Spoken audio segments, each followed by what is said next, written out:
بالله السلام عليكم ورحمة الله وبركاته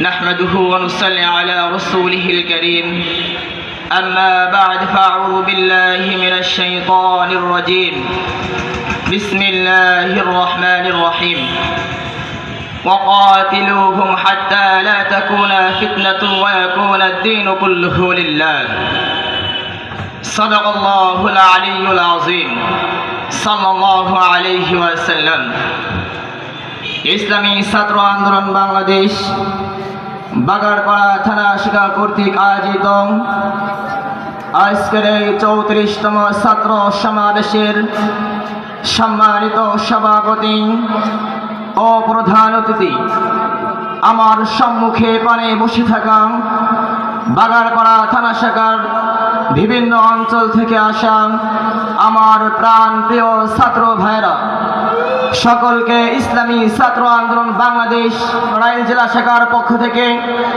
আন্তরিক শুভেচ্ছা ও বিপ্লবী সালাম।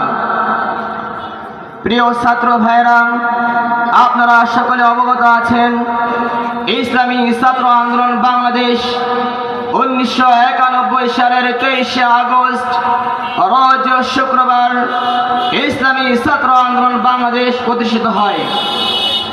ইসলামী ছাত্র আন্দোলন বাংলাদেশ কেন প্রতিষ্ঠিত হয়?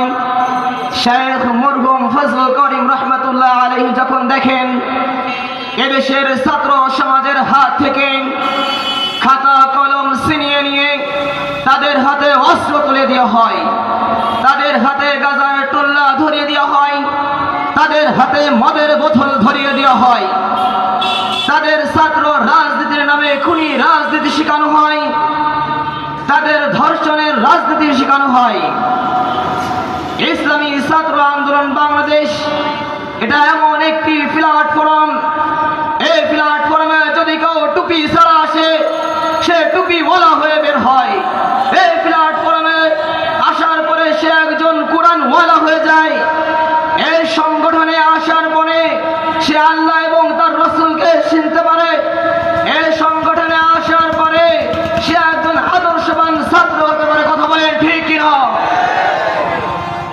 ইসলামী ছাত্র আন্দোলন বাংলাদেশ যেখান থেকে শুরু হয়েছে আপনারা দেখতে পারবেন না আজ পর্যন্ত ইসলামী ছাত্র আন্দোলন বাংলাদেশ কারো কাছে চাঁদা চাইতে গেছে। কথা বলেন ঠিক কিনা? হাজারো ছাত্র রাজনীতি আছে, তারা মানুষের কাছে টাকার জন্য মানুষকে হত্যা করে। কথা বলেন ঠিক কিনা? কিন্তু ইসলামী ছাত্র আন্দোলন বাংলাদেশ এটা এমন একটি সংগঠন যে সংগঠন কাজ করে সাহাবায়ে কেরামের অনুসৃত পথে। কথা বলেন ঠিক কিনা? প্রিয় যশোরবাসী, প্রিয় বাগারপাড়াবাসী, আমরা আপনাদের আস্থা রেখে বলতে চাই, বুকে সাহস রেখে বলতে চাই, আমাদের নীতি ভালো, আমাদের নেতা ভালো, আমাদের কর্মী ভালো, আমাদের সংগঠন ভালো। কথা বলেন ঠিক কিনা?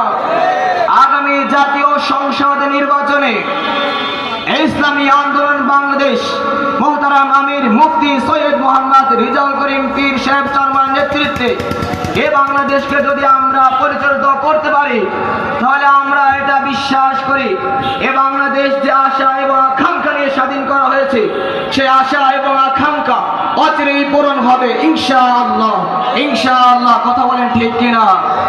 আগামী জাতীয় সংসদ নির্বাচনে পীর সাহেব হুজুরের হাতকে শক্তিশালী করার জন্য আমি প্রত্যেকটি ছাত্র আন্দোলনের বন্ধুকে বলবো, আগামীতে প্রত্যেকটি মহল্লায় প্রত্যেকটি ছাত্র কাছে গিয়ে হাত পাখার পক্ষে জোর সৃষ্টি করতে হবে। কথা বলেন ঠিক কিনা? ইসলামী ছাত্র আন্দোলন বাংলাদেশ আগামী জাতীয় সংসদ নির্বাচনে হাত পাখাকে সংসদে নিয়ে যাওয়ার জন্য বদ্ধপরিকর রয়েছে। এসো বন্ধু এসো, বাইজিদ ভাইয়ের হাত পাখা মার্কা জিন্দাবাদ জিন্দাবাদ।